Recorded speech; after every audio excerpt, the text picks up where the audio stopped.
আজকের আমি আপনাদের সম্মুখে একটি বিষাক্ত প্রাণী থেকে আপনাদেরকে সচেতন করব। তার নাম হলো রাসেল ভাইপার। এই রাসেল ভাইপারকে গ্রাম এবং পল্লীর মানুষেরা যাকে চন্দ্রবোড়া হিসাবে চেনে এবং জানে।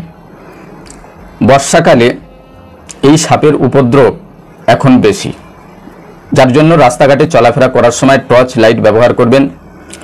ঘরের মধ্যে যখন শয্যা গ্রহণ করতে যাবেন সে সময় ভালো করে লাইট দিয়ে সার্চ করবেন, কারণ এখন বর্ষাকাল, এরা বিভিন্ন ঘর বাড়ির মধ্যে দালান কোটাতে আশ্রয় নেয়।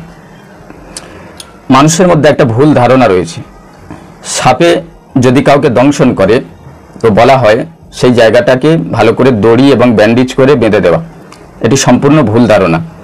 বিশেষজ্ঞরা বলছেন, বিশেষ করে রাসেল ভাইপারের ক্ষেত্রে যদি কেউ রাসেল ভাইপার দংশন করার পরে তার উপরের অংশটিকে যদি কেউ দড়ি দিয়ে অথবা কোনো ব্যান্ডেজ দিয়ে যদি বাঁধে, সেক্ষেত্রে বিশেষজ্ঞরা বলছে সেই জায়গাটা গ্যাংগ্রিন হয়ে ক্যান্সার হয়ে যেতে পারে এবং তার সঙ্গে ওই জায়গাটা কেটে বাদ দেওয়া হতে পারে।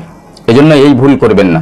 যখন দেখবেন এই সাপে আপনাকে দংশন করেছে, দ্রুত তার সঙ্গে হসপিটালের ব্যবস্থা করুন।